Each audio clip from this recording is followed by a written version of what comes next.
Broadcasting from Baltimore, Maryland, and all around the world, you're listening to the Stansberry Investor Hour.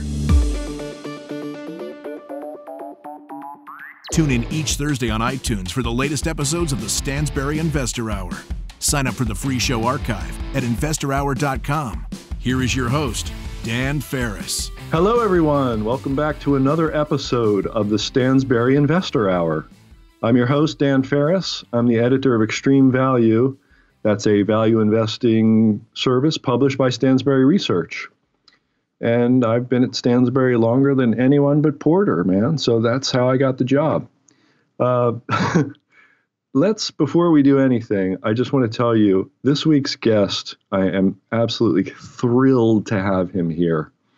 And I really strongly encourage you to just listen to every word of the interview because he's a very smart, very insightful guy. And I'm just going to leave it at that, leave a little mystery, and then we'll get on with it. So the first news item I want to get to is kind of picks up where we left off last week. Last week we had Mark Spiegel on the program, and he talked about he's kind of famous for being a Tesla short seller, okay? And so, the news now on Tesla is that they broke ground in Shanghai, China, on Gigafactory 3, okay? Their third, with what they call their third big factory. Okay, and it was kind of weird because minor detail, indulge me here in a minor detail, the groundbreaking did not include the actual breaking of any ground. Okay, there's a weird photo you can Google online, and it's Elon Musk standing with the mayor of Shanghai and a couple of the executives from Tesla China, and they're each standing in front of these LED lighted columns. And the groundbreaking consisted entirely of the lighted column kind of lighting up and glowing a little bit. And the picture looks very unimpressive. Like I say, minor detail. It just strikes me that, Elon Musk would have to be the guy who said it was a groundbreaking, ground was broken, like when he said, funding was secured for a buyout of Tesla at $420 a share. And lo and behold, no funding, no buyout. So it just, I don't know. But the real point here is this, okay? Let's take a look at Gigafactories 1 and 2 real quick, because Gigafactory 3, they say they're going to be producing Tesla Model 3s this year in 2019 and doing so in volume. Musk says he believes they'll be doing so in volume by 2020, right? So this is an empty piece of ground. And they're just starting. I don't know if they've actually built anything, put one piece of equipment on it yet. But the photo online, in the news item that I read, it's an empty piece of ground. So here's the thing. Gigafactory 1, right? The first Tesla factory in Nevada, Clark, Nevada, I think it's near. They first kind of announced that the Nevada officials and Tesla, they made an official announcement in September of 2014. They picked the site and they had the plans for the factory all drawn up. Okay. They held a grand opening not quite 2 years, almost 2 years later, July 29th, 2016. At that point, they had roughly 14% of the final factory size built out. Okay? So there were 21 blocks of this gigafactory, like 21 pieces, and they had 3 of them at that point. And wait for it, it's not done yet. Gigafactory 1 is expected to be completed in 2020, right? So this is an ongoing and, allegedly like 6-year affair, and we'll see in 2020, won't we, if that really happens. Gigafactory 2 is actually a solar cell factory in Buffalo, New York, and they broke ground there September 2014, and started producing solar roof tiles in August of 2017, roughly 3 years later. Okay, so 3 years, 6 years. I'm not seeing less than 1 year, in Gigafactory 3 in Shanghai. So I don't know how they're going to do that. Ultimately, they say they're going to produce, 3,000 cars a week. The Chinese government put out something that said it's going to be 500,000 cars a year. And so I don't get how this is. I think this is just another Elon Musk. We're going to do something that is really, really difficult and impossible, and they're going to wind up not doing it. And that's all there is to it. And it's going to look bad, and it's going to cost a lot of money, and it's just going to be another kind of blot on Musk's name, and another reason why Tesla will ultimately be a terrible investment. And, I've been calling Tesla a bad idea, I think since like 2014 or 2015 or something. I was on Melissa Francis's show on Fox Business, and back then they were talking about Apple buying Tesla, and it was a dumb idea because, as our guest Mark Spiegel said last week, it's the automobile business, it's the electric car business, right? But it's the car business, and it's terrible. It's highly competitive, and it's highly capital intensive. You got to spend billions of dollars, or at least hundreds of millions, before you produce one item and make $1 of sales. It's just really, really difficult. And, all the big luxury car companies are coming out with electric cars, and they're going to be, and there's just going to be too much competition for Tesla. I think it's a terrible stock, and I think Spiegel is right. You're going to wake up one day, and the thing was $300 the day before, and it'll be $150 or $100 the next day. So that's, that's Tesla. The other thing I want to talk about was was a big 600-pound fish at an auction in Tokyo. They sell these fish in these fish markets, right? Auction in Tokyo, the most expensive tuna ever sold went for $3.1 million just within the past few days here. For a 600-pound fish, more than double the previous record set in, I think, 2013. And some fellow named Kiyoshi Kimura, who owns a chain of sushi restaurants, paid $3 million for a giant fish. And, this sort of thing, this is these are like top of the market kind of stories, right? And I was recently considering, we've just had this just shy of 20% correction in the stock market from the September high to the December 24th low. So the next issue of Extreme Value comes out this Friday, and the topic is, where the heck are we right now? Because I've been saying for some time, really, really earnestly and aggressively kind of since May 2017 that the market is really overvalued, and when it turns, it's going to be bad.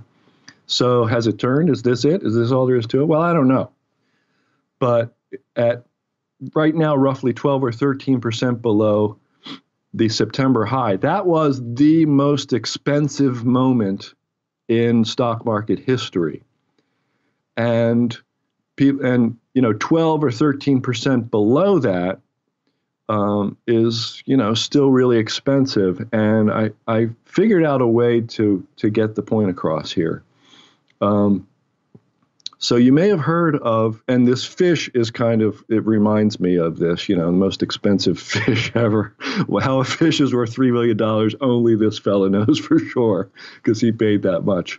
But it reminds me of the Salvator Mundi, the painting by Leonardo da Vinci that sold for $450 million a couple years ago, and most expensive painting in history. So 450 million, you take 13% or 15% off of that, and you're still, in the like high 300 millions, just say, 13 to 15%, something like that. And I mean, it's like Warren Buffett says, you don't you don't have to know somebody's exact weight to know they're fat, right? Paying hundreds of millions of dollars for a painting or $3 million for a fish, it's just a little bit crazy. And 13% below those numbers, or 15%, where we've kind of been in the market just past several days, is 13 to 15% below the most expensive thing ever. And that's where we stand. So, I thank Mr. Kimura and the folks at the Abu Dhabi Louvre who paid $450 million for the painting for furnishing these lovely examples so I can tell people that stocks are still expensive. And another thing that I'd like to mention, we have been sort of keeping track of the travails of a couple of companies. Sears, Porter's been talking about Sears for a while. I was talking about Sears starting like 2012 in the pages of Extreme Value. I was telling people to avoid it because you can't. I said you can't build an investment type Berkshire Hathaway type company around a retailer like that. It didn't make sense to me. And of course, now it's bankrupt. And the latest news is that Eddie Lampert, the chairman, his bid has failed. He was he put in this 11th hour bid of a few $billion to try to buy Sears out of bankruptcy. And it's failed. Part of the deal was to forgive $1.3 billion of Sears debt held by his hedge fund, which is a very self-serving move. But, let's face it, that happens in bankruptcy. Debts are forgiven, equity is wiped out, and things change, ownership changes. But the bid failed, so I guess, Sears is going to be heading. This has been an ongoing thing. We've been in the 11th hour, I think, for a couple of weeks here. And I don't know if we're liquidating yet or not. But, none of it's a big surprise. Sears was the Amazon of its day. It's no longer anything like that. Now the Amazon of this day is Amazon. And so Sears is struggling and probably won't exist at all once this is over. The other company worth mentioning that we've kind of been keeping track of is General Electric, right? And I started talking about this a couple months ago. And I said, hey, I don't see any big trouble in the bonds because there's if you go on Bloomberg, there's 450 GE bonds, and a lot of them were trading near par back then. Well, then if you've been keeping up with the podcasts, I've been turning because changing my mind over time because the bond prices just deteriorate, and there's a bunch of them in the 60s now. And in the 70s and the 80s. I mean, 80s is not great. 20%, well, basically, 20 to maybe 11% below par is not great.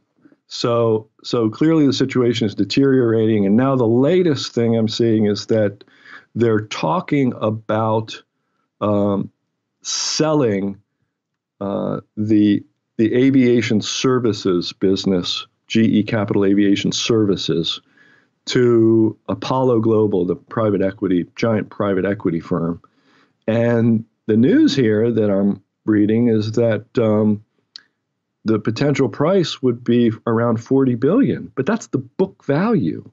So kind of a depressed valuation, which makes sense because if you look at the valuations of the primary competitors, the publicly traded ones, AerCap Holdings and Air Lease, ticker symbols AER and AL, the valuations have collapsed. So it makes sense. But, it just adds insult to injury for this thing. This stock has tanked so hard. It's been single digits for a while here. And now they're talking about selling what we all thought was one of the better businesses at a depressed kind of fire sale valuation.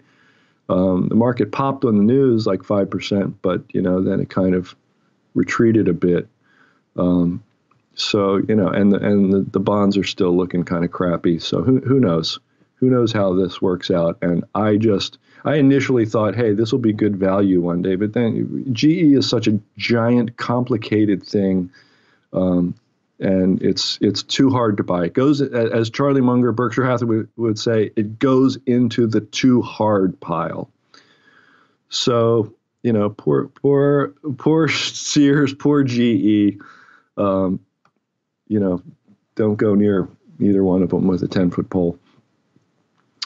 And which leads me to just a little tidbit here. Apparently, Amazon has overtaken Apple, Microsoft to become the world's largest market cap public company. I think the market cap's around 800 billion.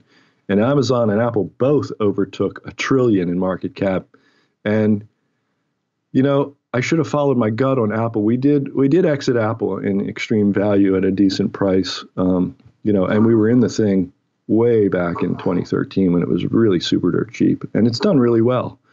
But, when it went over $1 trillion, it just felt like maybe we should get rid of it. But you can't operate on feelings, and nothing at that point in the valuation told us to get rid of it. But we finally ended up cutting our losses, and so it's a tip. It's again, this is like toppy stuff, market toppy kind of stuff. When market caps reach $1 trillion, and both Amazon and Apple both retreated back hard, 25-30%, actually more than 30% in both cases, from their 2018 highs. And if you want to know more about what I think of all this, you can read the current issue of Extreme Value, because it's all about where we are in the cycle. The whole issue is about that, because that's extremely important.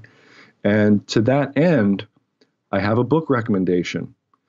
I've frequently recommended reading Howard Marks's memos. Howard Marks is the founder, one of the founders of Oaktree Capital Management.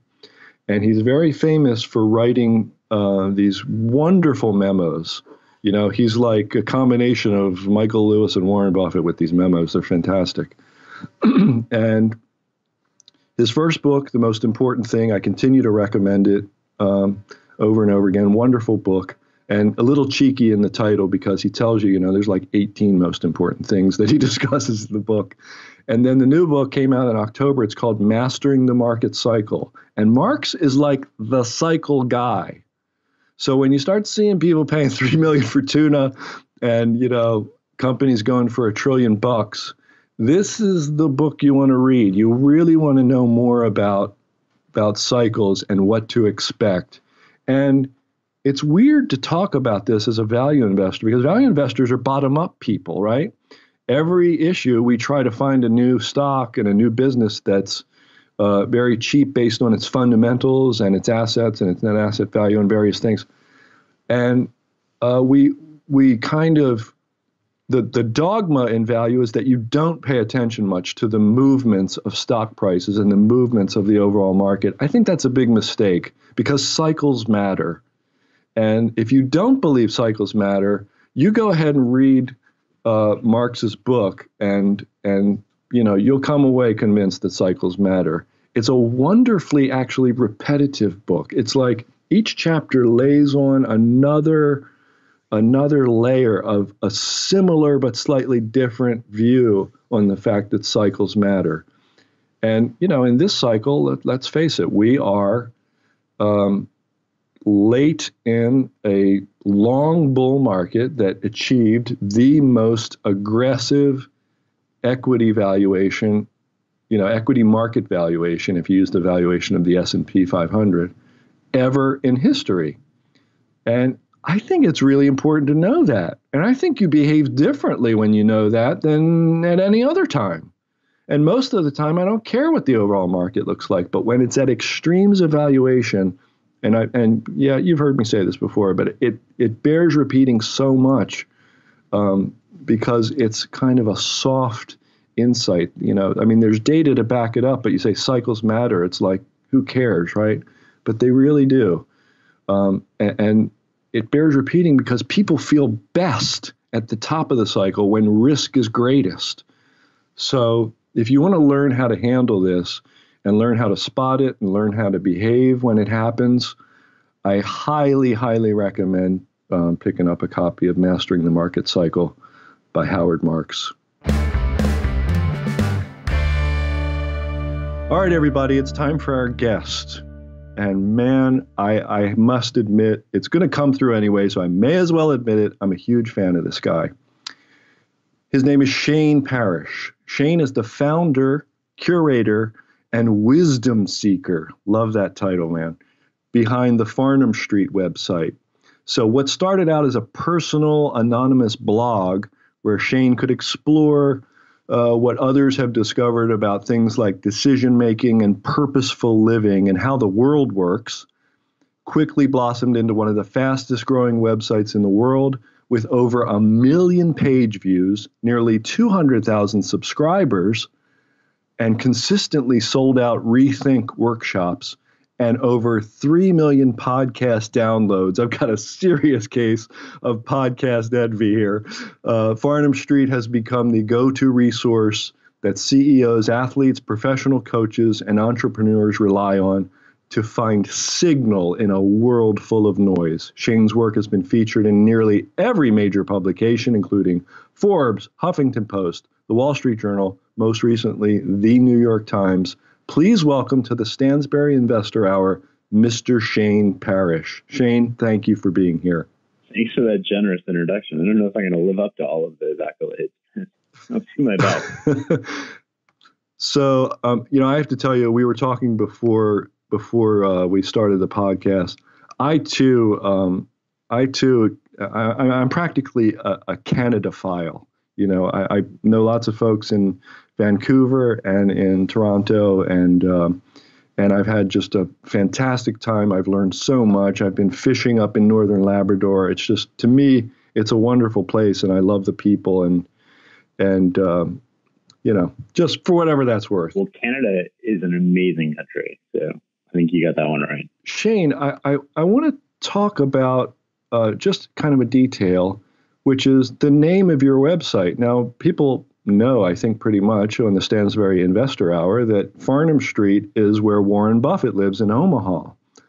But in your introduction, of course, we didn't talk about investing. And your website isn't focused on investing. So what's the connection between the street where Warren Buffett lives and what you do, if that's not a bad place to begin for you? Yeah, definitely. I think the website got its name when I was doing my MBA, and I was looking for a name for a website, and the website wasn't intended to be public at the time. But I wasn't learning what I wanted to learn in my MBA, which was like, how do I think about problems better? And how do I take a more multidisciplinary approach to the world, right? In my MBA, you're learning, like, read this chapter on sort of like low-cost strategy and now apply that to a problem. But the world is so multidimensional, right? You don't build one tool and just apply that. There's a whole bunch of things interconnected. So you do one thing and a whole bunch of other things happen. And you have to think about problems holistically. And so where the name came from was, I found these two guys in Omaha, Nebraska, Warren Buffett and Charlie Munger, who I'm sure is familiar to all of your listeners. And that's where I get the name from. But the original name wasn't actually Farnham Street. I mean, unbeknownst to most people, it was 68131, which is the zip code for Berkshire Hathaway. And the reason that is because at the time I was working for an intelligence agency. And so I didn't want to sort of have this big public website. A, it was anonymous, but B, it was just for me, right? Like, the whole point of the site was just to start learning about the world in a multidisciplinary way, starting with sort of cognitive biases and then evolving from there. And that's how we get our name. And that's the connection to investing. I mean, it's not necessarily about investing. It's about applied thinking, right? Thinking about thinking. I see. Yes. And certainly, I think both Buffett and Munger are known for that, but Munger is really the guy known for just sort of reading everything he can get his hands on in a wide variety of subject matters. And he is the originator of this phrase that one sees pretty much almost as soon as they get onto your website, finding out the best of what others have figured out. What does that mean? And why is it important? Well, think about it, right? Like, there's only so many experiences. You have a finite amount of time in your life. And if you want to learn things, you can learn from your experiences. And there's only so many that you're able to have. Or you can learn from other people's experiences. And I think that that's a way to sort of like supercharge your learning and go nonlinear. And that's part of the reason that we've attracted a Wall Street, Silicon Valley professional sports audience because all those people are focused on sort of like, how do I accelerate my learning? And, we think about that just to get ahead, but sometimes you have to accelerate your own personal development just to stay in the same spot, because the world is always evolving. So you have to get better just to stay in the same sort of relative position that you're in this year. And if you want to get above that relative position, you want to make absolute progress, then you have to accelerate what you're doing, and you have to learn how you learn, and you have to learn how to think from other people. You can't just figure out everything. Okay, so I want to get some of these terms out here. You said the word nonlinear. What does that mean? Why is that important? Well, think about like one experience to sort of like one reflection. If you have an experience a day and you reflect on that experience, you can learn something every day, which is great. But if you have to be the primary source for that, then you're always going to be limited by the number of hours in a day. You're effectively like a plumber, right? Like, you might be well paid, you might get really good experience and really good money, but you're still working hourly. You can't do things that are asymmetric, where you can learn from other people. You can start doing more asymmetric things, right? You can learn about different domains and apply that to your domain. You can learn from the mistakes of other people. And more importantly, you can learn from the successes of other people. And then you can start applying that. You don't have to experience those things firsthand, but you do have to understand how we learn, right? One of the ways in which we learn is we need details. We need the fluency in terms of what's happening and how that person learned from their experience. And if you think about sort of like online media, a lot of it's just consuming the abstractions. It's just consuming the rules. And that's one of the reasons that we walk around and we really don't know what's going on, right? Or we try something and we don't know why it doesn't work, because we've consumed other people's abstractions and we haven't actually done the work ourselves, or we haven't asked the right questions of that person to learn when those things are likely to work and when they're not likely to work. And I think that there's a ton of value in sort of like just thinking about how we think and thinking about how we learn and thinking about how we can apply the lessons from books, right? How we can apply the lessons from our doctors, our neighbors, our colleagues at work, people that mentor us, people around us, people who work for us. And how do we learn from all of those people? And I think that if we just pretend we're a detective and we're like Sherlock Holmes, and our mission for everybody we meet in life is just to, what can I learn from this person? Right. And including persons who are no longer living and haven't been around for possibly even centuries. Oh, definitely. Like I make friends with the epic dead people all the time. Right. Part of the experience of Farnham Street, I'll tell everyone, is that Shane is an absolutely voracious reader, and for me, I fancy myself one, but I think Shane sort of outdoes most of us in that regard. And maybe I should let me just start here. Like, what are you reading lately? And what are you learning from, whoever wrote it, and why is it valuable? What are you reading right now? Right now I'm reading The Four Agreements. I just picked it up by Don Miguel Ruiz. And it's not a traditional book that I would sort of read, but it is something that I'm interested in. And what I just finished, I think yesterday, was a book called Unlimited Memory. And it was just learning about how we can better use memory techniques to apply not only what we're learning, connecting it to what we already know, but how do we remember sort of like more mundane things? Like, how do we remember like 10 to 12 digits of pi? And it's just interesting to see how the brain works, right? And that's part of sort of this broad reading that I'm doing for something that we're developing on how we learn. Like, how do we actually learn things? Like, what is the process that our brain goes through to learn things? How do we accelerate? How does knowing that process change the type of questions we ask of others and ourselves? And how does it change the reflections that we have so that we can, just be more efficient at learning? I read a lot of things, and I'm in the process of writing a book, so that's also a big thing right now. Wow, you're writing a book? What can you give us a little idea of what's going to be in it? Well, Farnham Street is publishing a book on mental models, which should be out soon. So we'll be publishing a 5-volume series on mental models. And the whole point of that is it's more of an encyclopedia reference series almost about the big ideas that you should have learned in school, the big ideas that you would learn if you went to all the 101 classes in university. And more importantly, how do you apply those ideas outside of the domain in which you learned them? So we're going to give people historical examples of sort of how do you apply thermodynamics to solving business problems or personal relationship problems. And then I also signed on for a trade book with Penguin, which I'm working on right now under my own name. And I don't know if I'm allowed to give too many details on that right now, but it should be out next year. Well, I promise you I will purchase both of them immediately and swallow them right up. You bet.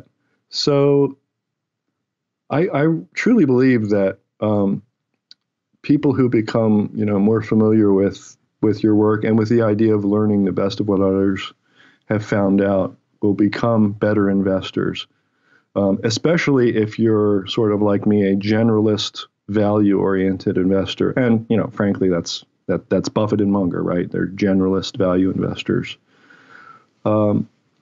If I asked you, what is the most direct connection between your work and investing? Because occasionally I read a bit of what you put out, and occasionally you do mention that topic.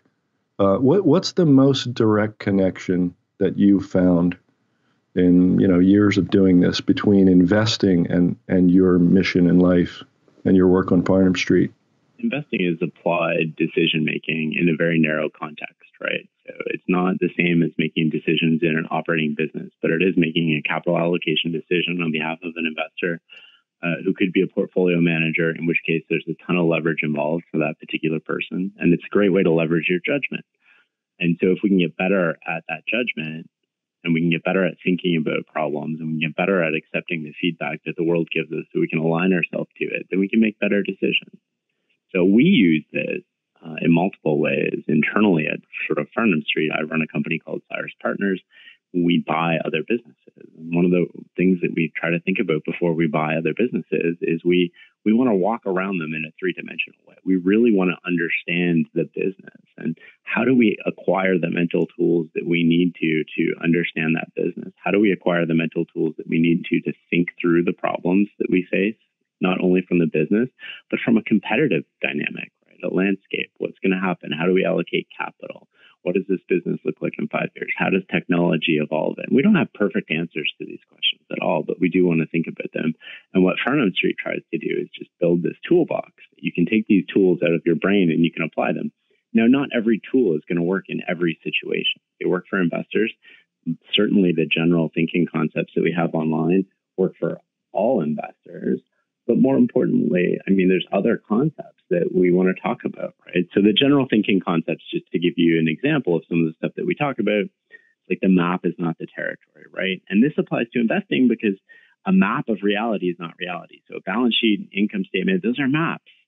The territory is the actual business, right? These are sort of like point in time ideas of what's going on in the business, but they don't represent what's going on really at a fine-grained detail. And so you want to understand the terrain to the extent possible because you want to know when the terrain changes.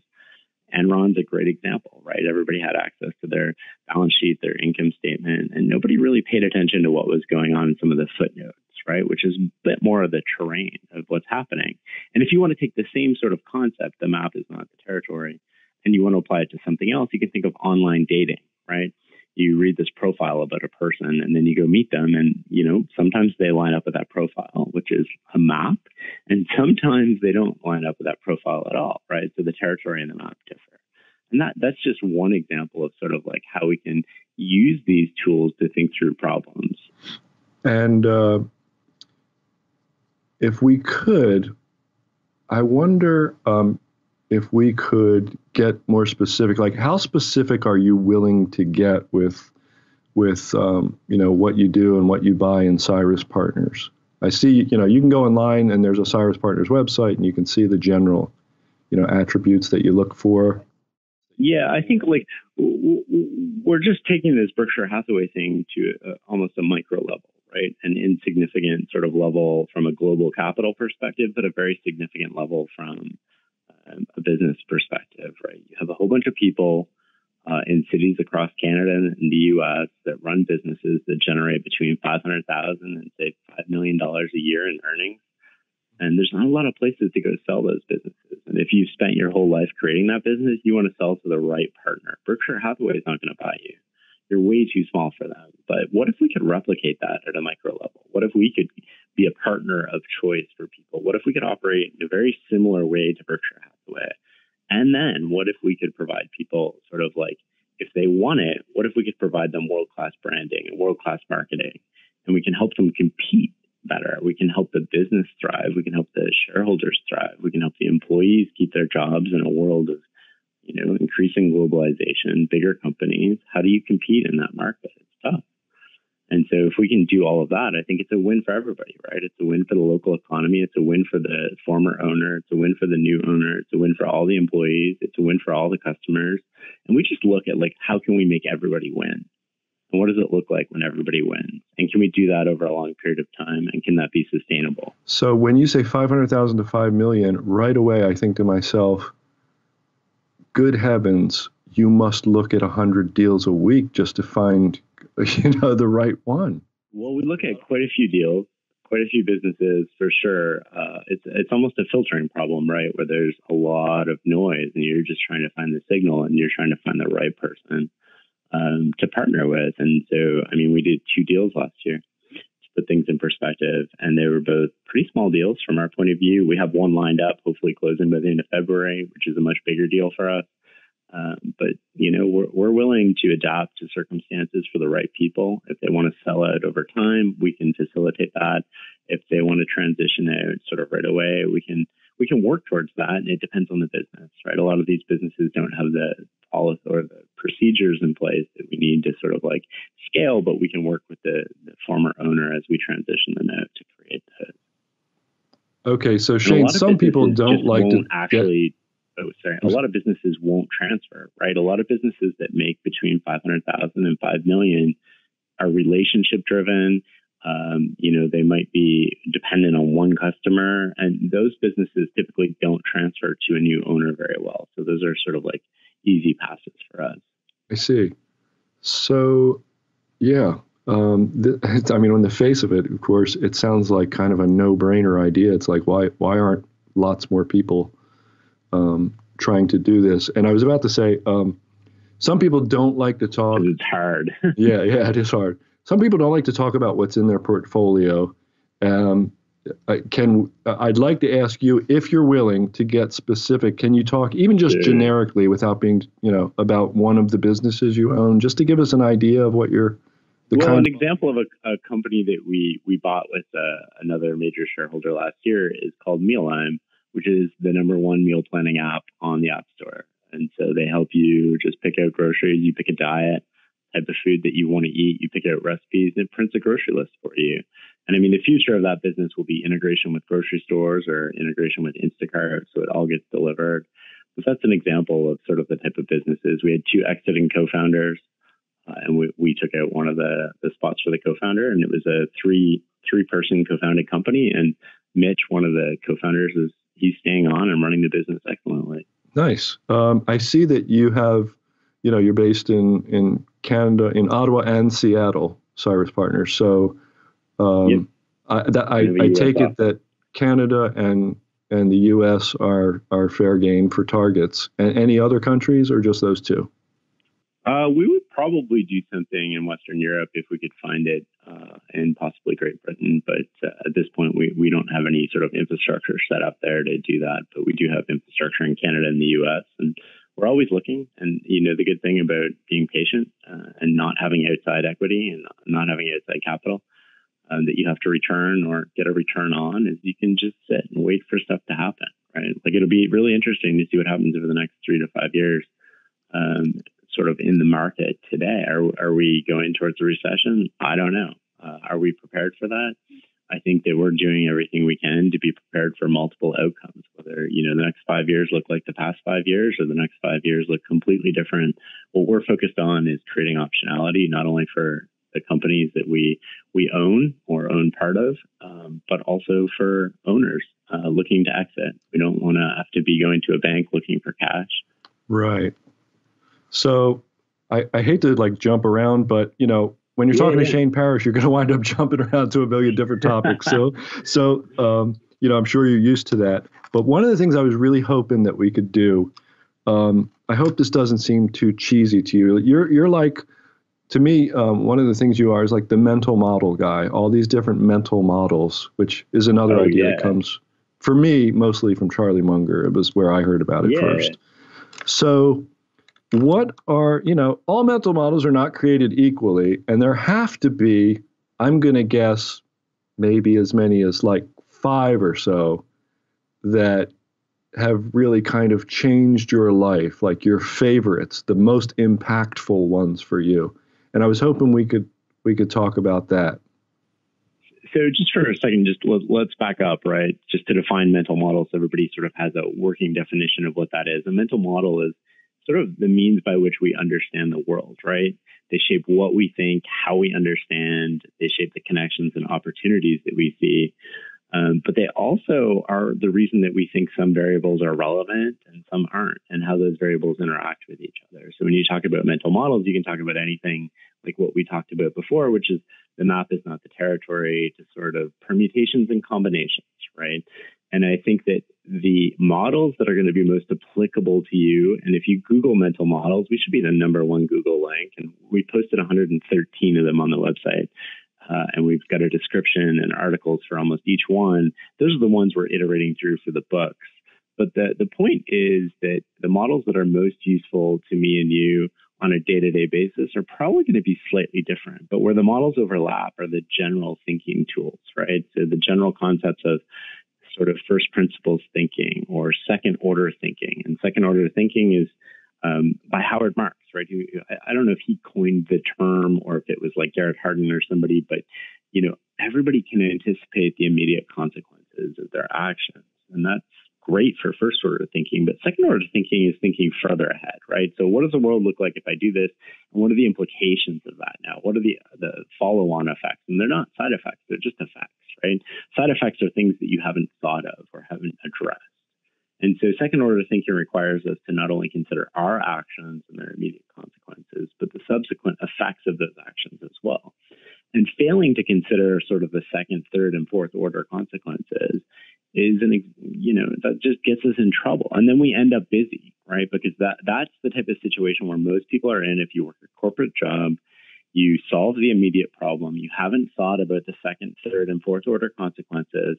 And those are the problems that come back and start consuming your whole day. This is why you feel busy, why you have a lot of anxiety.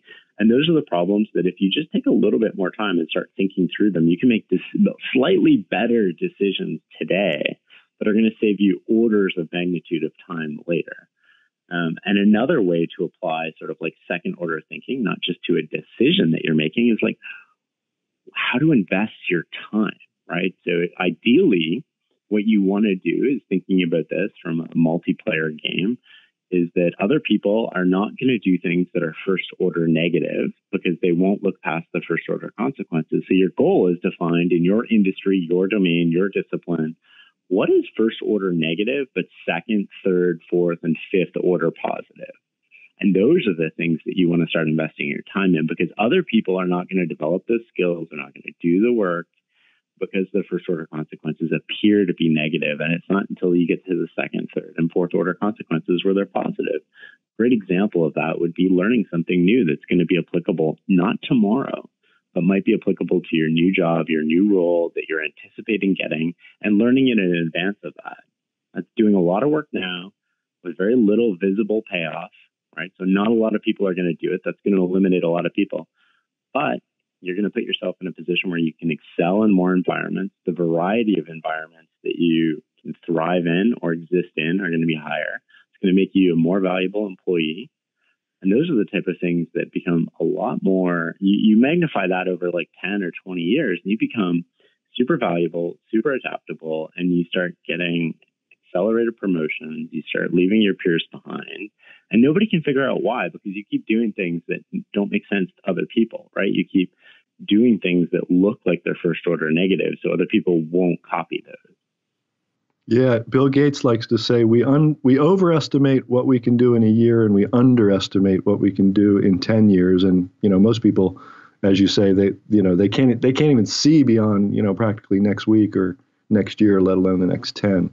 So what else? Second order thinking is a huge one, and I did learn quite a bit about that from Howard Marks as well, as you mentioned. What's another another one that kind of really is highly impactful for.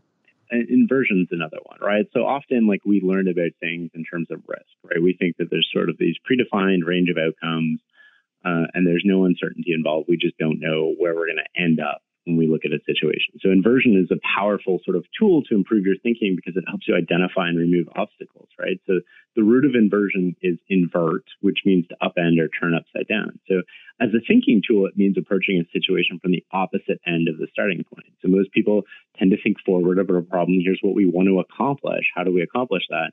And inversion would look at the same thing and go like, oh, here are all the things we don't want to do. If we can eliminate those things, we're going to narrow the range of outcomes to positive outcomes. So if we can eliminate all negative outcomes, we're guaranteed to have a positive outcome. And most of us just approach a problem one way, which is like, I want that positive outcome. But if you look at it from, I want the positive outcome, and then you start eliminating possibilities for negative outcomes, you start getting into a much better place. And you start thinking about a problem much differently, right? Mm-hmm. Yeah. Invert, always invert. Yeah, definitely. So, and there are a couple of these models, and I'm just like, I've got the page, you know, on your website that's got like 100. It says 100, it says 109 of them in front of me. Couple of these are about something that for me has been life-changing is what you won't do, what you do not, that which you do not do. And one of them is like Occam's razor, for example. Yeah, if, just coming back to like what you won't do. Most of us sort of like habitually live our lives, which means that we're not necessarily conscious of how we're living. We're not necessarily conscious of our principles and what we believe. And we just sort of like repeat things year over year without deliberately evaluating what we're doing. And so one of the things that we try to emphasize on Farnham Street is not only decision making, right? Life is not about always making rational decisions. Life is about a whole bunch of things. And one of the things that you need to do to live a meaningful life, or what we think you need to do to live a meaningful life, is to sort of live deliberately, which means live consciously. It means start to think about all the things, all the aspects of your life that go into what you're doing. And do these work for you? Do they not work for you? Do they work for you next year? What do you want to do more of? What do you want to do less of? Like, am I happy with my relationship? Am I happy with sort of like where I'm at? And if you're not, like, what am I going to do about that? And I think a lot of people fall down there, right? They're not happy about their job. They're not happy with their relationship. And then they just let it go instead of doing something about it. And it's almost like they're expecting the results to change, even though their approach, their attitude, their mindset, and the tactics and tools that they're bringing to solve the problem don't change. Well, I mean, that's kind of a definition of insanity, right? If it does change, it's just going to be luck. You don't want to bang your head on that brick wall every year. You want to think about it and be like, oh, what do I need to acquire to make my relationship better, right? How do I invest in my relationship with my kids, my spouse, my family? What does that look like? And if I'm not willing to put in the time, why am I expecting the results to change? And if I am going to put in the time, what does that look like? Does that mean I'm on the phone while the kids are at the park playing? Does it mean that I'm canceling date night with my wife or my spouse because I'm busy at work? Well, it doesn't mean any of those things, right? And there's no one answer that works for everybody, but there's an answer that works for you. And living deliberately is about, how do I just get more of that every year, right? It doesn't have to be a 0 to 1 change. How do I get slightly better at my relationship this year? It doesn't have to be a huge overnight change, but it could just mean turning off the TV and connecting with my partner. It could mean I put my phone down when I'm with my kids. And then next year, okay, well, maybe there's another change that I can make, or next month. It doesn't even have to be. But it's evaluating, like, what type of relationship do I have? Is this serving me? Is it serving the other people? If I were to pass away tomorrow, because life is so freaking fragile, right? If I were to pass away, am I going to regret that I didn't do this right now? And a lot of people do, right? They think that they can make money today, or that they can do things today.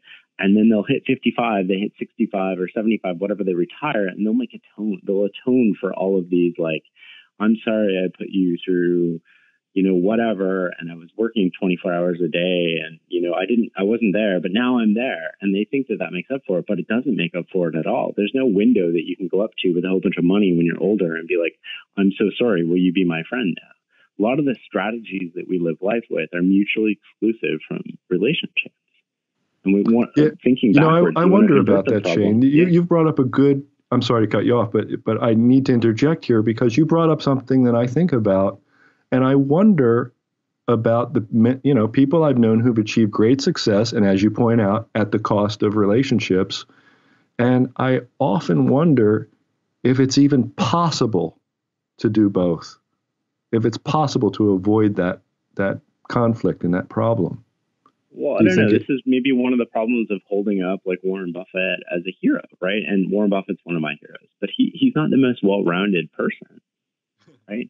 You can't, I often think about this, and I haven't seen any sort of like academic studies on it, but I think that disproportionate repeated success is not balanced success, right? So you can't look at 4 different people in 4 different categories and want to be them in all categories, right? Like Tiger Woods was the best golfer in the world, bar none, probably that the world had ever seen, until he started compensating for his weaknesses, which was like addressing sort of his addictions or whatever, right? And then he went downhill. Warren Buffett was the most successful investor we've ever seen, widely regarded, don't know the guy, love him, don't know him, but widely regarded not to be the most present person with his family when they were growing up. So living deliberately means picking like what type of person you want to be, right? Am I going to give up pursuing one particular goal to balance things out, or am I going to live in harmony? And those things change over time, right? Like what you need to do this year, if you have like a kid under 5, is going to be much different than what you do if you have a kid over 20 to develop a relationship with them. And the time commitment is going to be different for those things. And so you need to be conscious about how those things change, and they change for you too, right? Like what you value this year might not be what you value next year.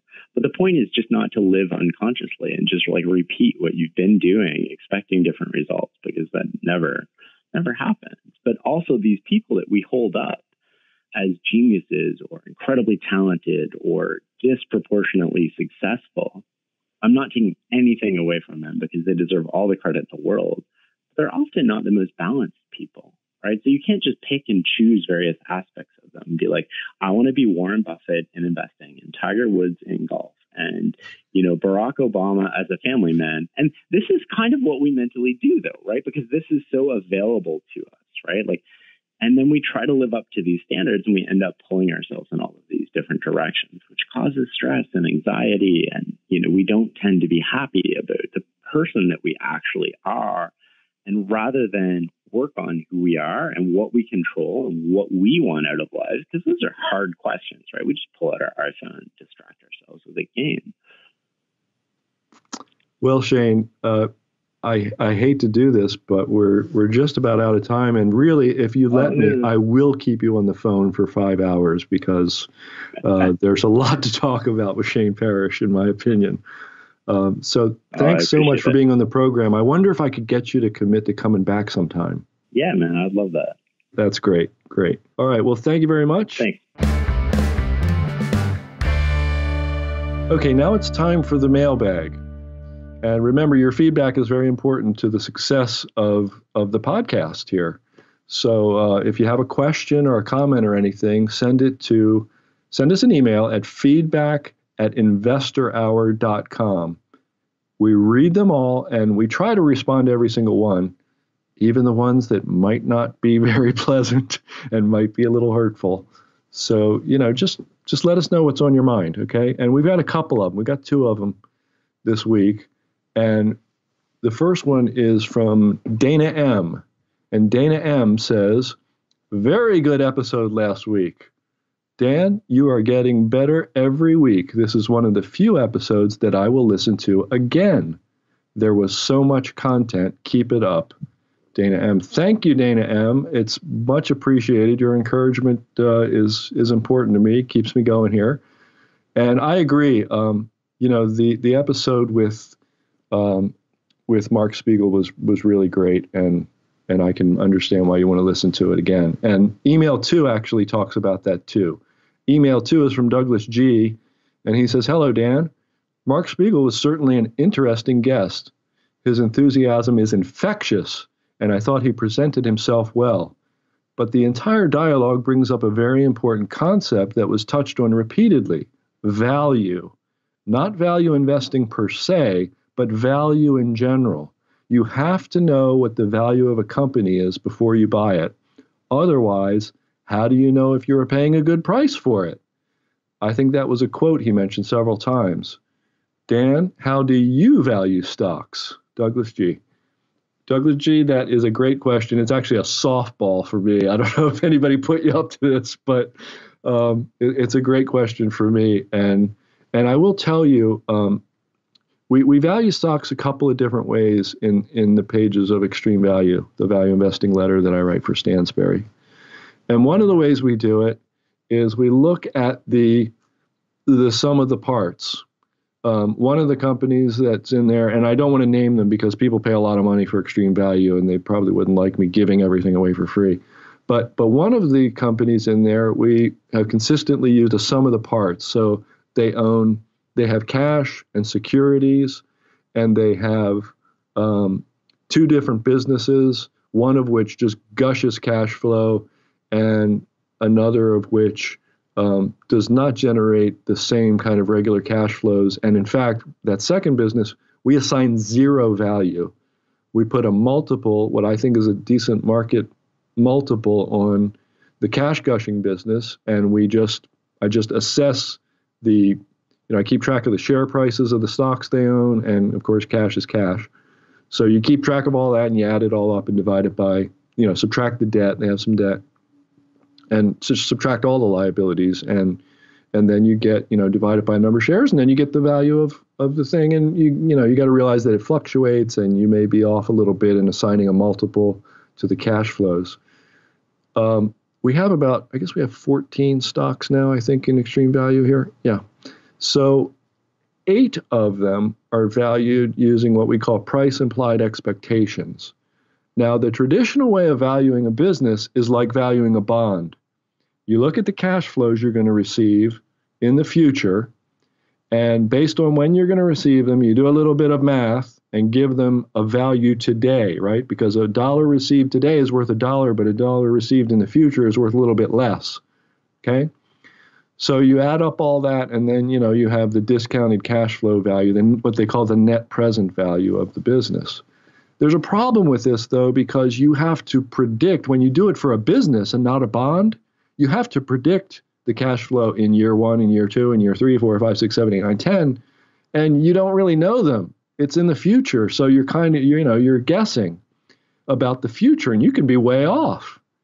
So price implied expectations just improves upon that a little bit with a really cool inversion, actually, that we just discussed with Shane Parrish.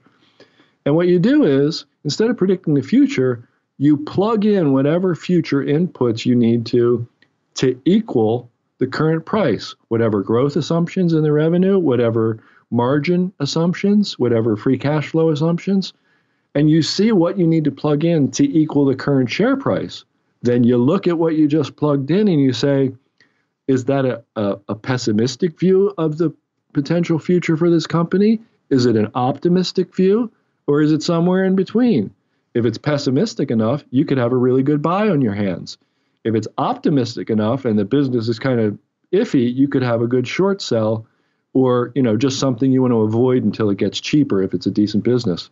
And if it's somewhere in the middle, again, you're probably avoiding it, right? You're looking for that price that kind of has a pessimistic expectation for the future baked into it, and then you want to be able to develop a really good alternative viewpoint that is more optimistic. So that's the main thing we've been doing. Another way we value businesses, we have a shipping company, a dry bulk shipping company, and that's a highly, highly, highly cyclical business, highly capital intensive, and therefore most capital intensive businesses are highly cyclical. The cycle goes way up and it goes way down, and you're up tenfold and you're down 99%. I mean, it's just crazy. So at the bottom of the cycle, with a business like that, you can actually look at the earnings at the top of the last cycle and, figure a multiple. And this business that we've recommended in Extreme Value, it was like 1 times the peak earnings, 1 times the earnings from the peak of the cycle. So, you're paying for, the 1 year of earnings when they peak, and then, you're not paying for anything else. And that's kind of a dirt cheap price for a highly cyclical business. And there are some other things that we have. There's one situation where we have a company that's loaded up to the gills with cash and has very few, it's selling real estate properties that it owns and has very few of them left. It's run by one of the greatest real estate investors ever. And so we did a little exercise where we imagined what these guys could do with that amount of cash. And we realized that if they just do a okay job, there's a lot of upside in the stock at the current price, and it's worth owning. So I hope, that gives you a general idea. I can't get too specific, obviously. I'll be here for 3 hours. In how we value businesses, and I'm just really grateful for the question. And of course, if you're interested in this type of thing, if you're this kind of investor, if you're a serious, long-term, value-oriented investor, Extreme Value might be for you, and you can go check it out at extremevalueoffer.com. So that's it. Thank you, Douglas G. Wonderful question. And, that concludes another episode of the Stansberry Investor Hour. Be sure to check out our recently revamped website where you can listen to all of our episodes and you can see show transcripts. We get a lot of emails about that. And where you can enter your email to make sure you get all the latest updates. Just go to the same address, www.investorhour.com. That's it for this week. Love us or hate us, just don't ignore us. Thanks for listening. We'll see you all next week. Thank you for listening to the Stansberry Investor Hour. To access today's notes and receive notice of upcoming episodes, go to investorhour.com and enter your email. Have a question for Dan? Send him an email at feedback@investorhour.com. This broadcast is provided for entertainment purposes only and should not be considered personalized investment advice. Trading stocks and all other financial instruments involves risk. You should not make any investment decision based solely on what you hear. Stansberry Investor Hour is produced by Stansberry Research and is copyrighted by the Stansberry Radio Network.